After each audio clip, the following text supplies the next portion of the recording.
step into the darkness where ancient evil awakens. This is a story by Bram Stoker.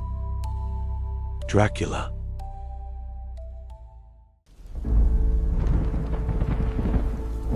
Chapter 2, Castle Dracula.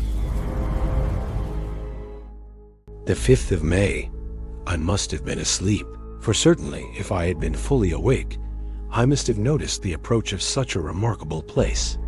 In the gloom, the courtyard looked of considerable size, and as several dark ways led from either great round arches, it perhaps seemed bigger than it really is. I have not yet been able to see it by daylight. When the caleche stopped, the driver jumped down and held out his hand to assist me to alight. Again, I could not but notice his prodigious strength. His hand actually seemed like a steel vice that could have crushed mine if he had chosen. Then he took my traps and placed them on the ground beside me as I stood close to a great door, old and studded with large iron nails, and set in a projecting doorway of massive stone. I could see even in the dim light that the stone was massively carved, but that the carving had been much worn by time and weather. As I stood, the driver jumped again into his seat and shook their reins. The horses started forward, and trap and all disappeared down one of their openings. I stood in silence where I was, for I did not know what to do. Of bell or knocker there was no sign. Through these frowning walls and dark window panings it was not likely that my voice could penetrate. The time I waited seemed endless, and I felt doubts and fears crowding upon me. What sort of office had I come to, and among what kind of people? What sort of grime adventure was it on which I had embarked? Was this a customary incident in the life of a solicitor's clerk, sent out to explain the purchase of a London estate to a foreigner? Solicitor's clerk. Mina would not like that. Solicitor, for just before leaving London, I got word that my examination was successful, and I am now a full-blown solicitor. I began to rub my eyes and pinch myself to see if I were awake. It all seemed like a horrible nightmare to me, and I expected that I should suddenly awake and find myself at home with the dawn struggling in through the windows, as I had now and again felt in the morning after a day of overwork. But my flesh answered the pinching test, and my eyes were not to be deceived. I was indeed awake and among the Carpathians. All I could do now was to be patient, and to wait the coming of morning. Just as I had come to this conclusion, I heard a heavy step approaching bend the great door, and saw through the chinks the gleam of a coming light. Then there was the sound of rattling chains, and the clanking of massive bolts drawn back. A key was turned with a loud grating noise of long disuse, and the great door swung back. Within stood a tall old man, clean-shaven save for a long white mustache, and clad in black from head to foot, without a single speck of color about him anywhere. He held in his hand an antique silver lamp, in which the flame burned without a chimney or globe of any kind, throwing long quivering shards as it flickered in the draught of the open door. The old man motioned me in with his right hand with a courtly gesture, saying in excellent English, but with a strange intonation, "Welcome to my house. Enter freely and of your own free will." He made no motion of stepping to meet me, but stood like a statue, as though his gesture of welcome had fixed him into stone. The instant, however, that I had stepped over the threshold, he moved impulsively forward, and holding out his hand grasped mine with a strength which made me wince, an effect which was not lessened by the fact that it seemed cold as ice, more like the hand of a dead than a living man. Again he said, "Welcome to my house. Enter freely. Go safely and leave something of happiness you bring." The strength of the handshake was so much akin to that which I had noticed in the driver, whose face I had not seen, that for a moment I doubted if it were not the same person to whom I was speaking. "So to make sure," I said interrogatively, "Count Dracula?" He bowed in a courtly way as he replied, "I am Dracula, and I bid you welcome, Mr. Harker. to my house. Come in, the night air is chill, and you must need to eat and rest." As he was speaking, he put the lamp on a bracket on the wall, and stepping out, took my luggage. He had carried it in before I could forestall him. I protested, but he insisted. "Nay, sir, you are my guest. It is late, and my people are not available. Let me see to your comfort myself." He insisted on carrying my traps along the passage, and then up a great winding stair, and along another great passage. On Woe's stone floor, our steps rang heavily. At the end of this, he threw open a heavy door, and I rejoiced to see within a well-lit room, in which a table was spread for supper, and on whose mighty hearth a great fire of logs, freshly replenished, flamed and flared. The Count halted, putting down my bags, closed the door, and crossing the room, opened another door, which led into a small octagonal room lit by a single lamp, and seemingly without a window of any sort. Passing through this, he opened another door and motioned me to enter. It was a welcome sight. For her was a great bedroom well lighted and warmed with another log fire. Also did too, but lately, for the top logs were fresh, which sent a hollow roar up the wide chimney. The Count himself left my luggage inside and withdrew, saying before he closed the door, "You will need, after your journey, to refresh yourself by making your toilet. I trust you will find all you wish. When you are ready, come into the other room, where you will find your supper prepared." The light and warmth and the Count's courteous welcome seemed to have dissipated all my doubts and fears. Having then reached my normal state, I discovered that I was half famished with hunger. So making a hasty toilet, he went into the other room. I found supper already laid out. My host, who stood on one side of the great fireplace, leaning against the stonework, made a graceful wave of Hessian to the table, and said, "I pray you, be seated and sup how you please. You will, I trust, excuse me that I do not join you, but I have dined already, and I do not sup." I handed to him the sealed letter which Mr. Hawkins had entrusted to me. He opened it and read it gravely. Then, with a charming smile, he handed it. Tome to read. One passage of it, at least, gave me a thrill of pleasure. I must regret that an attack of gout, from which malady I am a constantifer, forbids absolutely any traveling on my part for some time to come.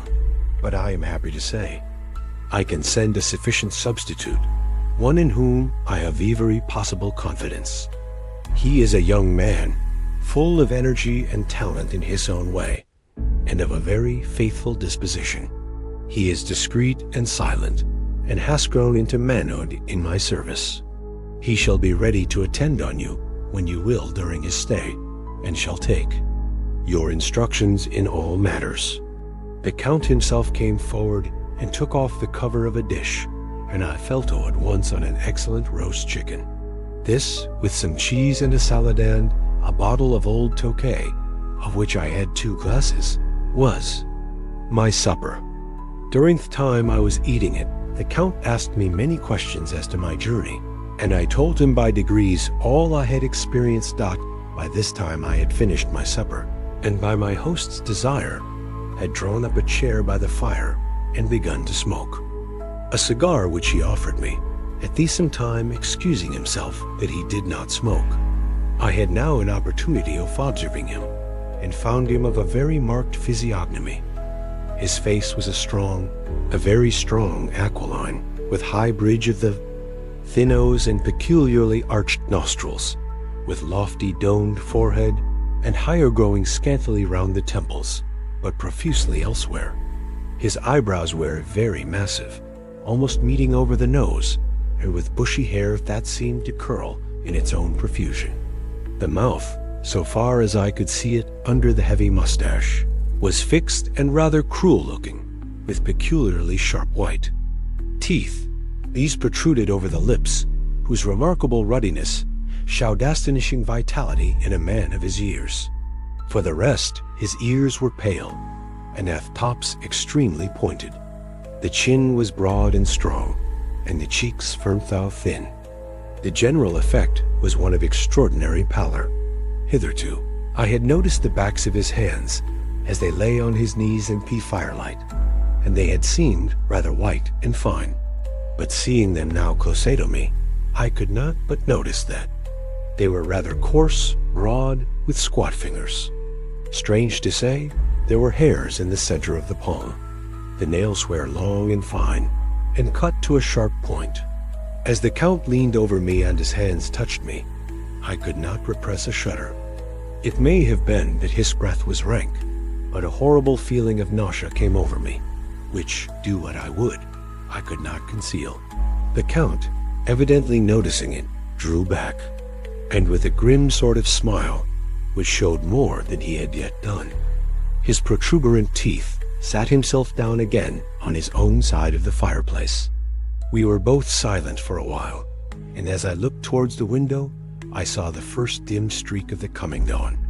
There seemed a strange stillness over everything, but as I listened, he heard as if from down below in the valley the howling of many wolves. The Count's eyes gleamed, and he said, "Listen to them, the children of the night. What music they make!" Seeing, I suppose, some expression in my face strange to him, he added, "Ah, sir, yow dwellers in the city cannot enter into the feelings of the hunter." Then he rose and said, "But you must be tired. Your bedroom is all ready, and tomorrow you shall sleep as late as you will. I have to be away till the afternoon, so sleep well and dream well." With a courteous bow, he opened for me himself the door to the octagonal room, and I entered my bedroom. I am all in a sea of wonders. I doubt, I fear, I think strange things, which I dare not confess to my own soul. God keep me, if only for the sake of those dear to me. The 7th of May. It is again early morning, but I have rested and enjoyed the last 24 hours. I slept till late in the day and awoke of my own accord. When I had dressed myself, I went into the room where we had supped and found a cold breakfast laid out, with coffee kept hot by the pot being placed on the hearth. There was a card on the table, on which was written, "I have to be absent for a while. Do not wait for me. D." I set to and enjoyed a hearty meal. When I had done, I looked for a bell, so that I might let the servants know I had finished, but I could not find one. There are certainly odd deficiencies in the house, considering the extraordinary evidences of wealth which are round me. The table service is of gold, and so beautifully wrought that it must be of immense value.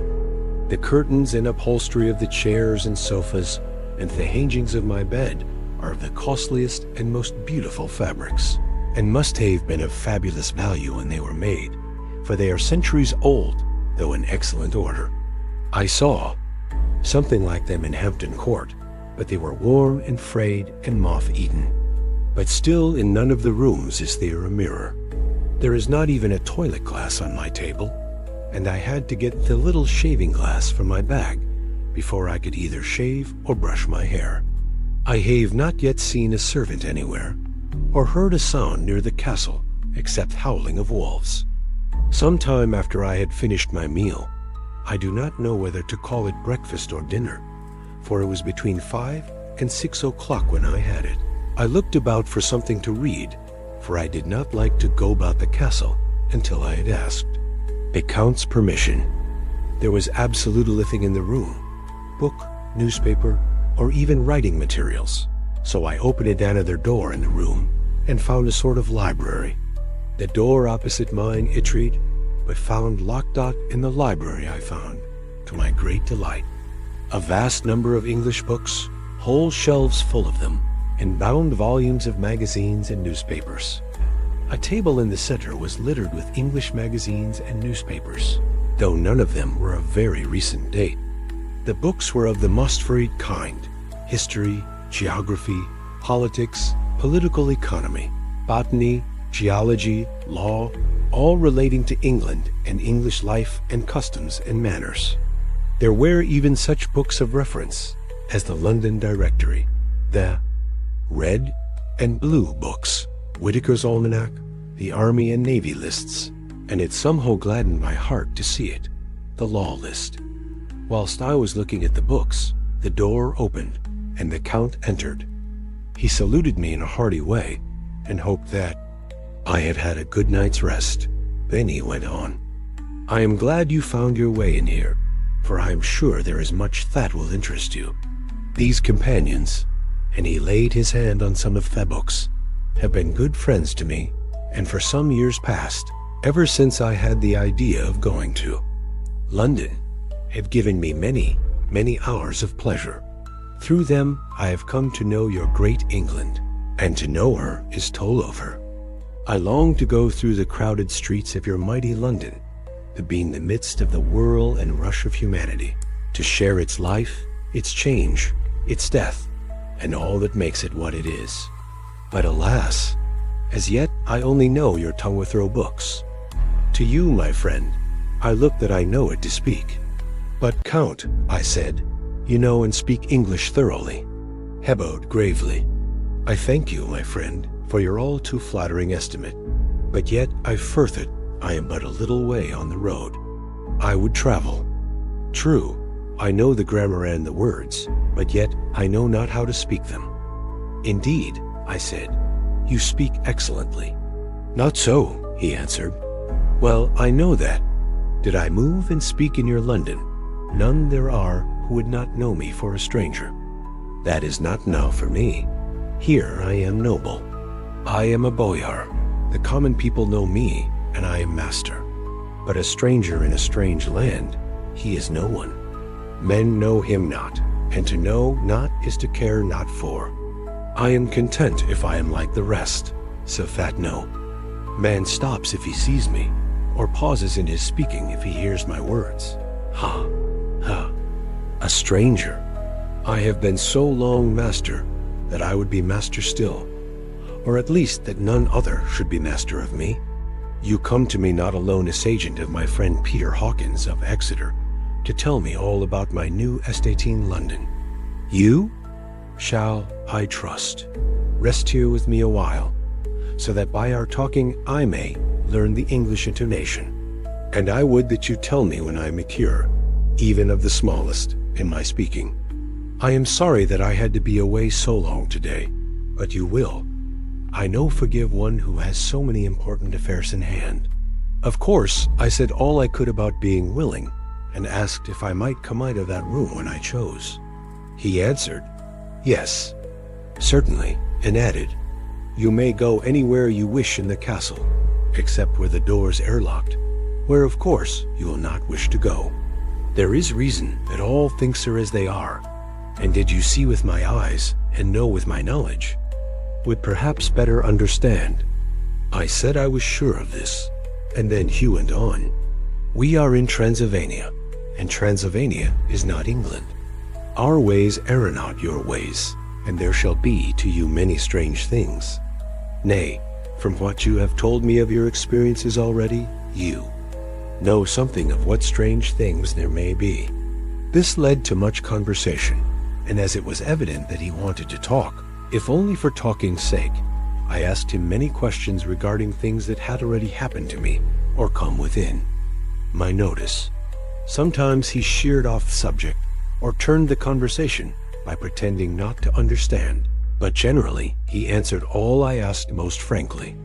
Then as time went on, and I had got somewhat bolder, I asked him of some of the strange things of the preceding night, as for instance, why the coachman went to the places where he had seen the blue flames. He then explained to me that it was commonly believed that on a certain night of the year, last night, in fact, when all evil spirits are supposed to have unchecked sway, a blue flame is seen over any place where treasure has been concealed. That treasure has been hidden, he went on. In the region through which you came last night, there can be but little doubt, for it was the ground fought over for centuries by the Wallachian, the Saxon, and the Turk. Why, there issuedly a foot of soil in all this region that has not been enriched by the blood of men patriots or invaders. In the old days, there were stirring times when the Austrian and the Hungarian came up in hordes, and the patriots went out to meet them, men and women, the aged and the children too, and waited their coming on the rocks above the passes, that they might sweep destruction on them with their artificial avalanches. When the invader was triumphant, have found but little, for whatever there was had been sheltered in the friendly soil. But how, said I, can it have remained so long undiscovered, when there is a sure index to it, if men will but take the trouble to look? The Count smiled, and as his lips ran back over his gums, the long, sharp canine teeth showed out strangely. He answered, "Because your peasant is at heart a coward and a fool. Those flames only appear on one night, and on that night no man of this land will, if he can help it, stir without his doors. And dear sir, even if he did, he would not know what to do. Why, even the peasant that you tell me of, who marked the place of theft flame, would not know where to look in daylight, even for his own work. Even you would not, I dare be sworn, be able to find these places again? There you are right, I said. I know no more than the dead where even to look for them. Then we drifted into other matters. Come, he said at last, tell me of London, and of the house which you have procured for me. With an apology for my remissness, I went into yon room to get the papers from my bag. Whilst I was placing them in order, I heard a rattling of china and silver in the next room, and as I passed through, noticed that the table had been cleared and the lamp lit, for it was by this time deep into the dark. The lamps were also lit in the study or library, and I found the Count lying on the sofa, reading Of All Things in the World, an English Bradshaw's Guide. When I came in, he cleared the books and papers from Feedable, and with him I went into plans and deeds and figures of all sorts. He was interested in everything, and asked me a myriad questions about the place and its surroundings. He clearly had studied beforehand all he could get on the subject of the neighborhood, for he evidently at the end knew very much more than I did. When I remarked this, he answered, "Well, but, my friend, is it not needful that I should? When I go there, I shall be all alone, and my friend Harker Jonathan, nay, pardon me, I fall into me country's habit of putting your patronymic first, my friend. Jonathan Harker will not be by my side to correct and aid me. He will be in Exeter, miles away, probably working at papers of the law with my other friend, Peter Hawkins. So. We went thoroughly into the business of the purchase of the estate at Purfleet. When I had told him the facts and got his signature to the necessary papers, and had written a letter with them ready to post to Mr. Hawkins, had begun to ask me how I had come across so suitable a place. I read to him the notes which I had made at the time, and which I inscribe here. At Purfleet, on a by-road, I came across just such a place as seemed to bear acquired, and where was displayed a dilapidated notice that the place was for Solly. It was surrounded by a high wall of ancient structure, built of heavy stones, and has not been repaired for a large number of years. The closed gates are of heavy old oak and iron, all eaten with rust. The estate is called Carfax, no doubt a corruption of the old Cotter face, as the house is four-sided, agreeing with the cardinal points of the compass. It contains in all some 20 acres, quite surrounded by the solid stone wall above mentioned. There are many trees on it, which make it in places gloomy, and there is a deep, dark-looking pond or small lake, evidently fed by some springs, as the water is clear and flows away at a fair-sized stream. The house is very large, and of all periods back, I should say, to medieval times, for one part is of stone immensely thick, with only a few windows high up and heavily barred with iron. It looks like part of a keep, and is close to an old chapel or church. I could not enter it, as I had not the key of the door leading to it front house, but I have taken with my Kodak views of it from various points. The house had been added to, but in a very straggling way, and I can only guess at the amount of ground it covers, which must be very great. There are but few houses close at hand, one being a very large house only recently added to and formed into a private lunatic asylum. It is not, however, visible from the grounds. When I had finished, he said, "I am glad that it is old and big. I myself am of an old family, and to live in a new house would kill me. A house cannot be made habitable in a day, and after all, how few days go to make up a century. I rejoice also that there is a chapel of old times. We Transylvanian nobles love it not. To think that our bones may lie amongst the common dead. I seek not gaiety or mirth, not the bright voluptuousness of much sunshine and sparkling watershich please the young and gay. I am no longer young, and my heart, through weary years of mourning over the dead, is not attuned to mirth. Moreover, few walls of my castle are broken. The shadows are many, and the wind breatheth cold through the broken battlements and casements. I love the shade and the shadow, and would be alone with my thoughts when I may." Somehow his words and his look did not seem to accord, or else it was that his cast of face made his smile look malignant and saturnine. Presently, with an excuse, he left me, asking me to pull my papers together. He was some little time away, and I began to look at some of the books around me. One was an atlas, which I found open naturally to England, as if that map had been much used. On looking at it, I found in certain places little rings marked, and on examining these, I noticed that one was near London on the east side, manifestly where his new estate was situated. The other two were Exeter and Whitby on the Yorkshire coast dotted. Was the better part of an hour when the Count returned. "Uh-huh," he said. "Still at your books? Good. But you must not work always. Come. I am informed that your supper is ready." He took my arm, and we went into the next room, where I found an excellent supper ready on the table.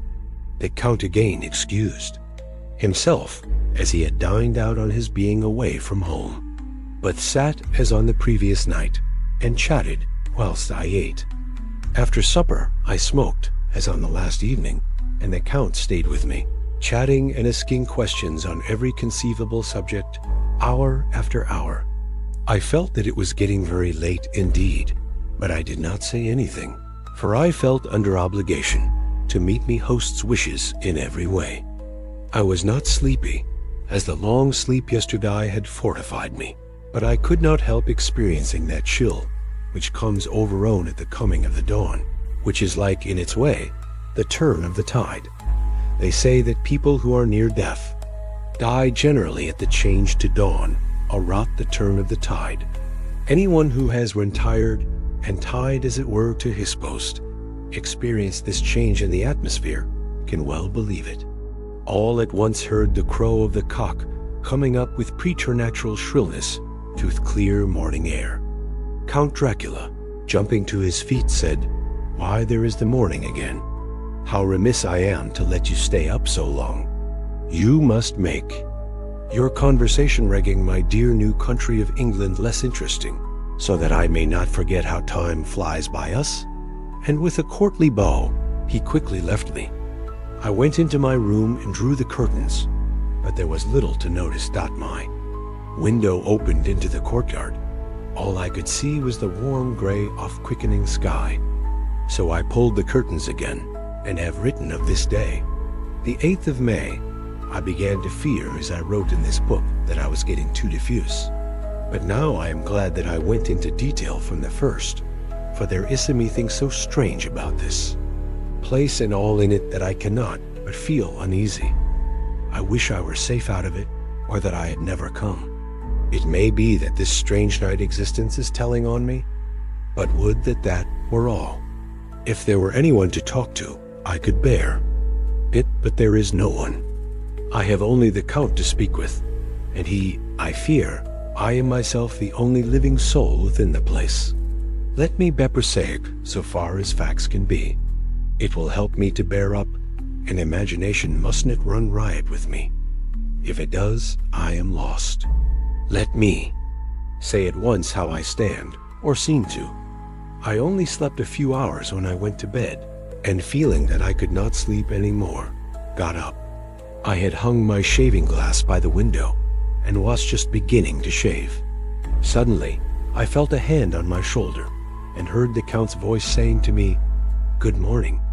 I started, for it amazed me that I had not seen him, since the reflection of the glass covered the whole room behind me. In starting, I had cut myself slightly, but did not notice it at the moment. Having answered the Count's salutation, I turned to the glass again to see how I had been mistaken. This time there could be no error, for the man was close to me, and I could see him over my shoulder, but there was no reflection of him in the mirror.